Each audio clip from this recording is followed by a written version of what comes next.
Well, Assalamu alaikum dear students. I'm Engineer Abdul Basid and we are in week number 6. This is particularly the second lecture of this week. So a total 12th lecture. Okay, the topic is Bernoulli's equation and the subject we are in right now is hydraulics. Okay, so let me talk about that Bernoulli's equation. Okay, Bernoulli's equation and its application. So first of all, before going to that derivation of Bernoulli's equation, we have to talk about that three types of energies: potential energy, kinetic energy, and pressure energy. So these are those three types of energies which the fluid may have.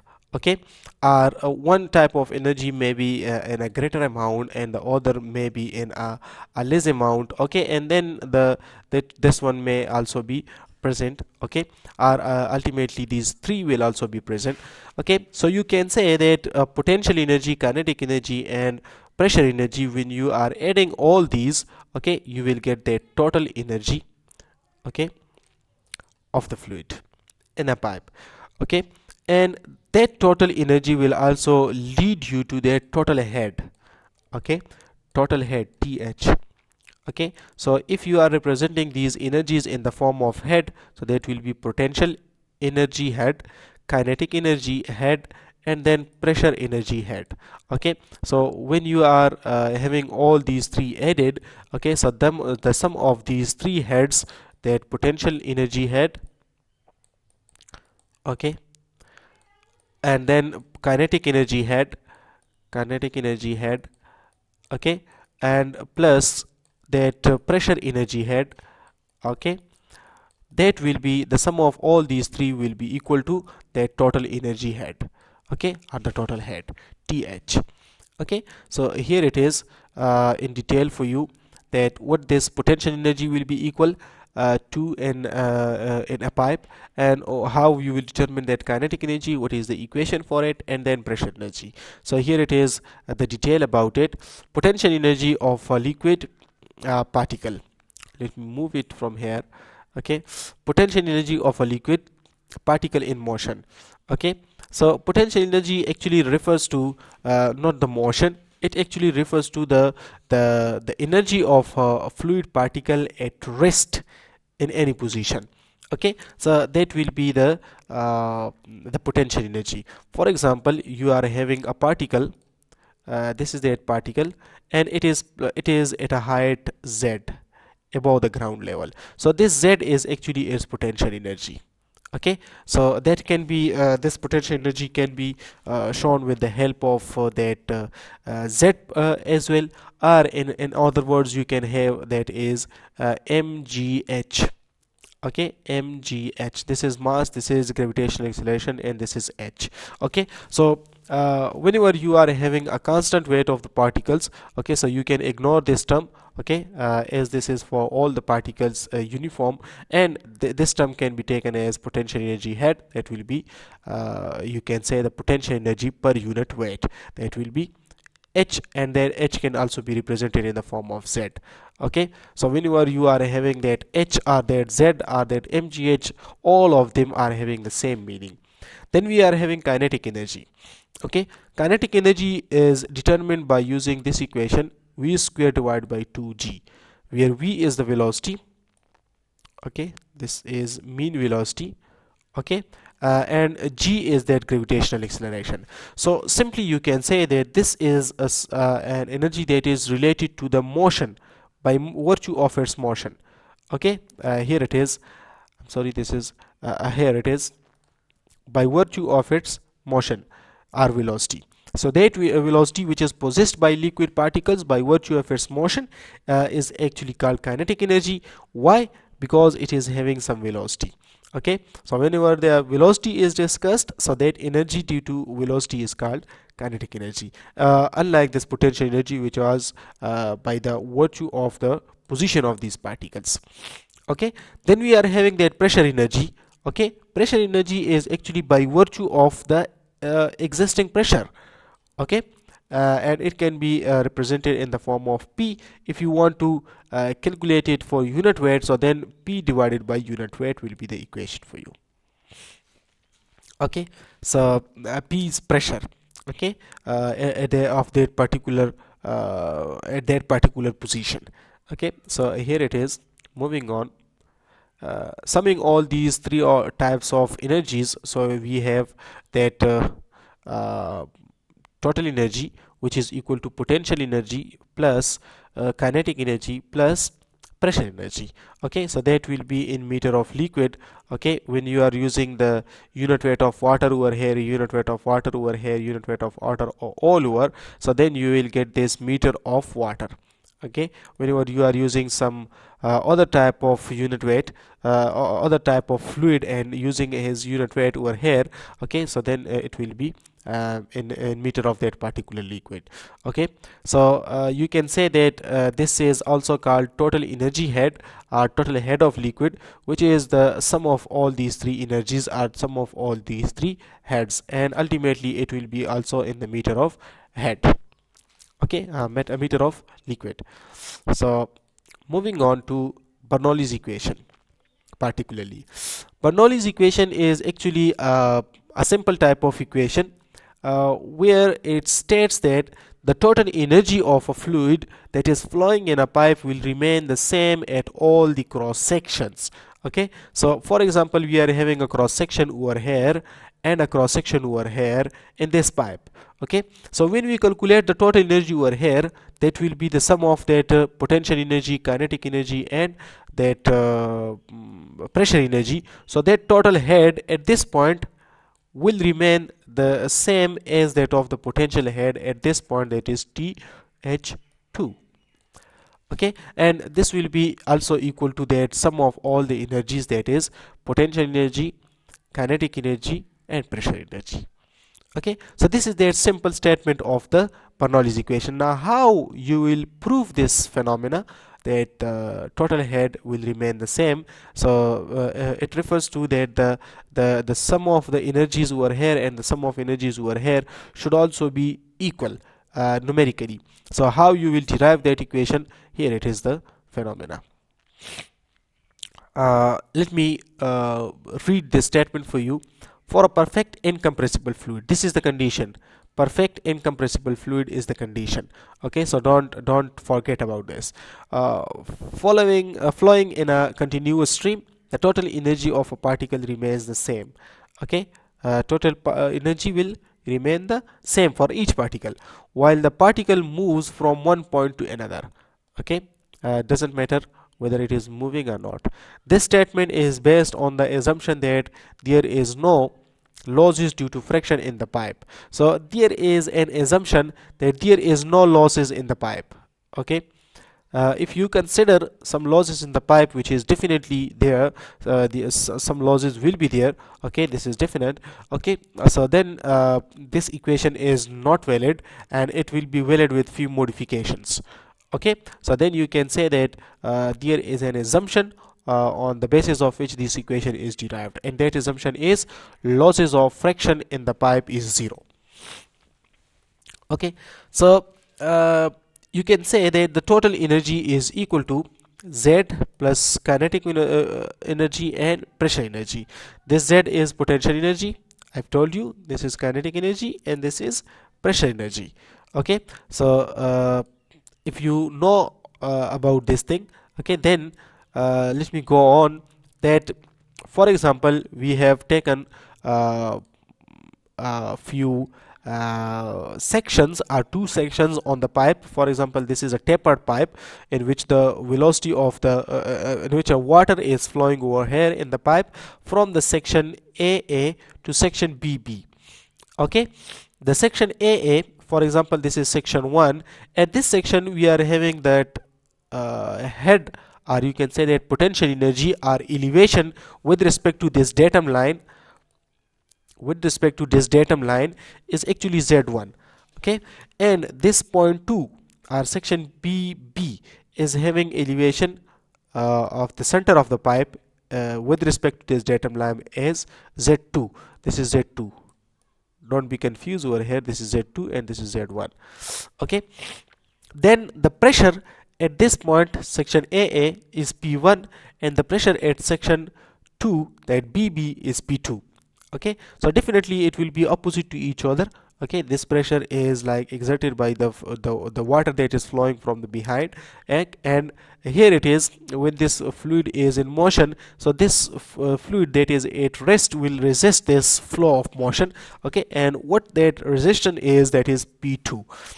Okay, and similarly, the velocity of the water that is flowing in this pipe is V1 at this section and V2 at this section. Okay, so this is that whole scenario for us now. Okay, now let me tell you few important things. That is, for example, we are having that water moving with velocity 1 at that section AA. For example, that water is moved from this AA section to A dash section. Okay, so whatever the distance it covers is, for example, dl1. Okay, this is dl1. If it is not visible to you, this is dl1. Okay, uh, so you can say that the distance that this water cover from AA section to A dash section.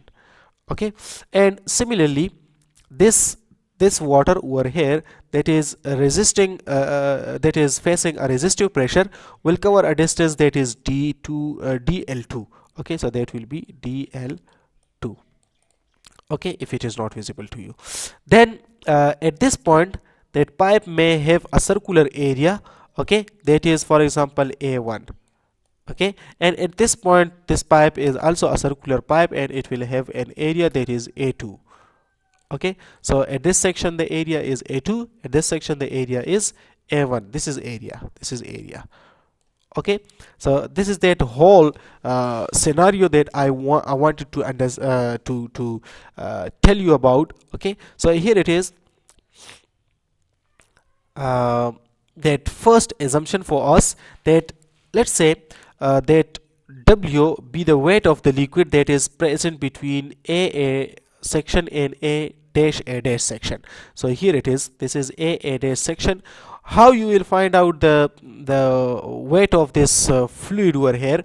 Simple, you have to multiply that volume with the unit weight. Okay, that volume will be equal to, over here that volume is that circular area multiplied by this length. So this will be like the volume of a cylinder. Okay, in which you will see, for example, this will be the situation.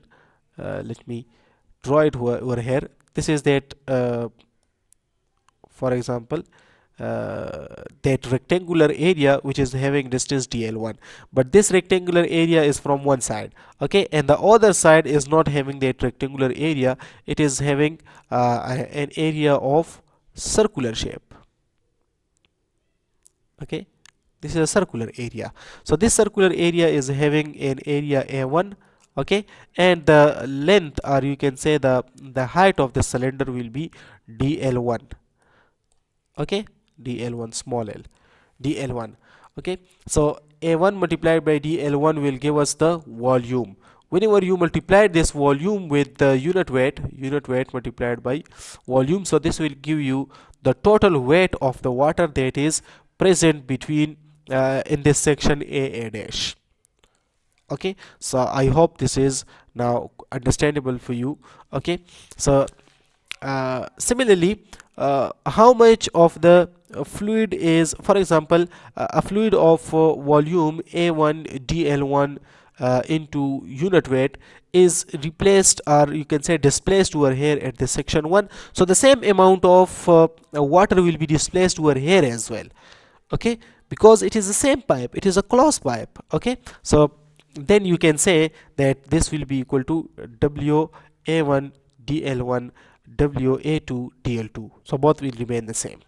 Okay, so equating this equation, you will see that this equation will be A1 dl1 is equal to capital W divided by unit weight. So this first part, separating this first part, okay, you can find out A1 dl1 from this, and that will be equal to this thing. Okay, and now equating this capital W with this other part, okay, of the equation, both are the same things. Okay, so you will get a 2 dl2 from this equation, and that is this thing. Okay, so you can say both a1 dl2 a2 dl2 and a1 dl1 both are same w, capital W divided by unit weight. This capital W is actually the total weight and this is the unit weight. So if both are equal, so you can say that a1 dl1 and a2 dl2 are also equal. Okay, so this is that first assumption, or the first equation we wanted to derive, that is equation 2. Okay, then coming towards the force, there are, you can say, the work done by the pressure at section AA in moving the liquid from a dash to a dash a dash.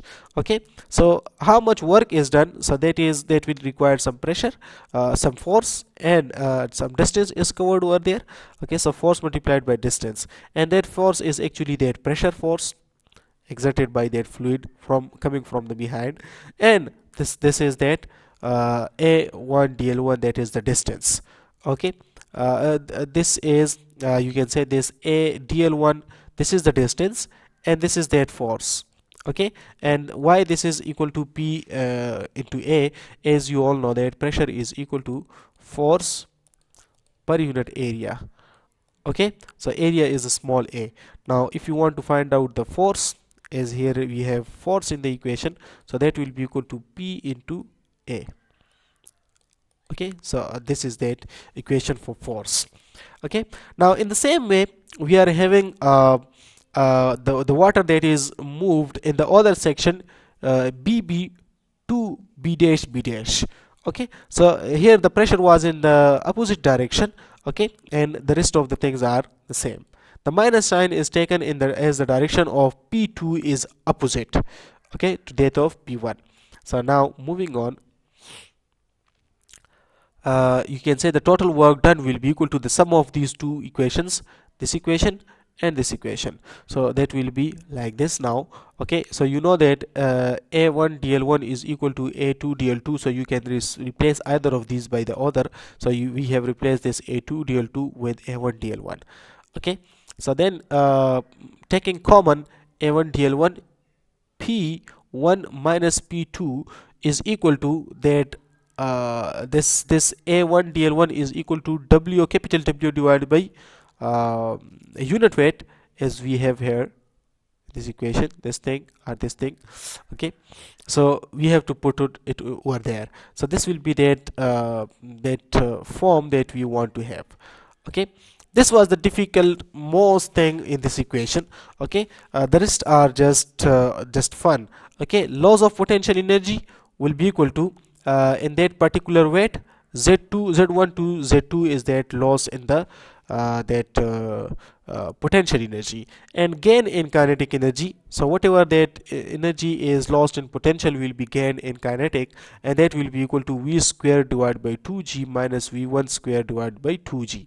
Okay, so that is like at the downward flow, that velocity is getting increased, so that's why kinetic energy is increasing. So for that weight of the water between a dash a and a dash is actually w. Okay, so this is that equation for you. Now you can take this 2g common on the outside as well. Okay, so these three equations are for you now. Okay, so now you know that the loss of potential energy, okay, plus work done is totally gained by the kinetic energy. So you can say the sum of potential energy loss and work done by pressure will be equal to the gain in kinetic energy. So you will have this equation. This is that loss in potential energy, this is that work done by pressure, and this is that gain in kinetic energy. Okay, so you can cancel this capital W all over. Okay, you can multiply this 2g over here to all the things, and you will get this equation. Okay, now this is not divided by 2, if I'm not wrong. This is divided by omega, small w. Okay, so now taking this negative sign term to this side, this negative sign to this side, and this negative sign to this side, so rearranging this equation, this will be the new form of that Bernoulli's equation for you. Okay, where you can say all the potential energy at the section 1, kinetic energy at the section 1, and pressure energy is on one side, and at the section 2 all the potential energy, kinetic and pressure energies are uh, on the right side of the equation. So all the sum of the energy at right side and at the left side are equal, or in other words you can say the sum of the energies are total head in the first section of the pipe is equal to the total energy in the second section of the pipe. So this was what we wanted to calculate. Okay, so hence the Bernoulli's equation is proved. Okay, uh, then we will discuss about some limitations for Bernoulli's equation, and in the next lecture we will solve few numericals regarding this thing as well.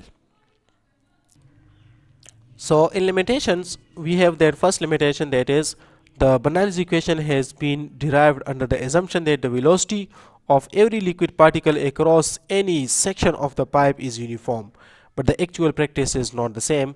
It means that, for example, we are having a pipe like this. So it shouldn't be like that.